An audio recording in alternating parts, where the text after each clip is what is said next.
Hey, this is Ben's Basketball Take, and on this channel I'll be talking about basketball opinions and hot takes.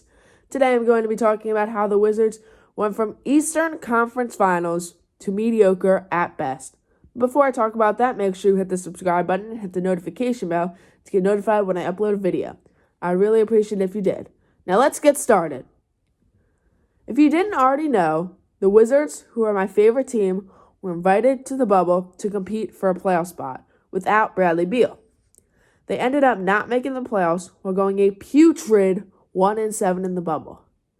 Yes, they did go 1-7 without Bradley Beal, but that just shows how much they relied on him. Now let's get started at the Wizards' peak in the 2016 to 2017 season, when they were one game away from making the Eastern Conference Finals. John Wall was averaging 23.1 points per game and 10.7 assists per game, and his backcourt running mate in Bradley Beal was also averaging a solid 23.1 points per game too. They also had solid pieces around them in Marcin Gortat, Otto Porter, and Markieff Morris. This team ended up being 48-34 and the fourth seed in the East. Once they lost to the Celtics in the Eastern Conference Finals after beating the Hawks 4-2 in the first round, then came the offseason, of course, the 2017 offseason.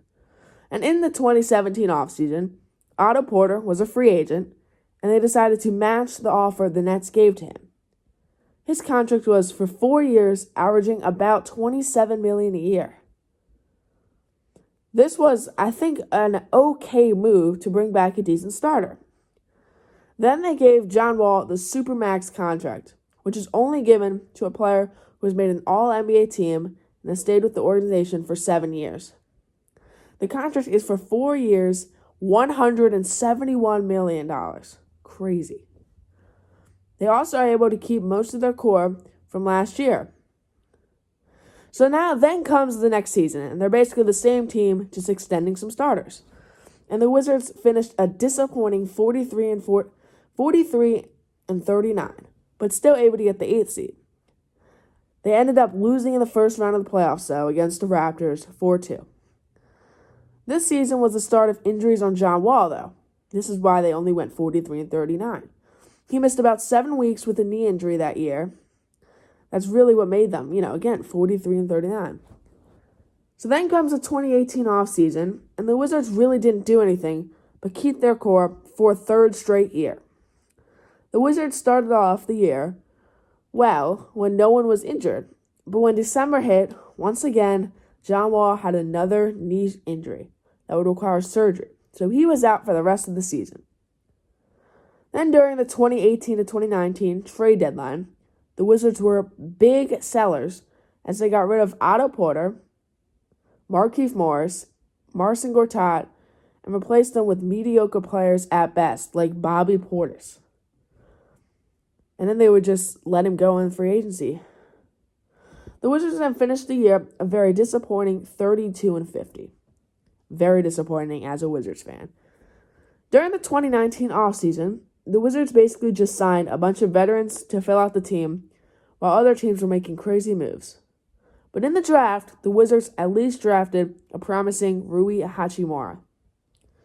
Then the 2019 to 2020 season hit, and John Wall was going to be back midway through the season. But of course, the injury, a really big injury, hit him when he ruptured his Achilles, which would sit him out for another year, and he's currently still not playing. The Achilles injury is one of the worst basketball injuries to a basketball player, so this could affect the way John Wall plays his game for the rest of his career. I mean, he usually he relies on his speed, so he might lose a lot of that. So he could be a lot worse. Now the Wizards finished the season 25-47 this year on the shortened season, getting ready to maybe trade the bright spot on the team in Bradley Beal. Even though he did sign a huge contract for 3 years, I still think that he's probably going to get traded during the offseason. I mean, he just came off a year averaging nearly 30 points per game, but I think the Wizards just need more prospects, need more picks, so I think they have to trade him. You might be wondering why the Wizards won't trade John Wall. And the reason for that is his contract is so bad that no team wants to trade him. So right now, to sum up what I said, the Wizards are in one of the worst spots in the league, stuck in mediocrity, and you could consider it bad, just straight up bad. So that's it for you guys, and I hope you enjoyed the video. So peace out.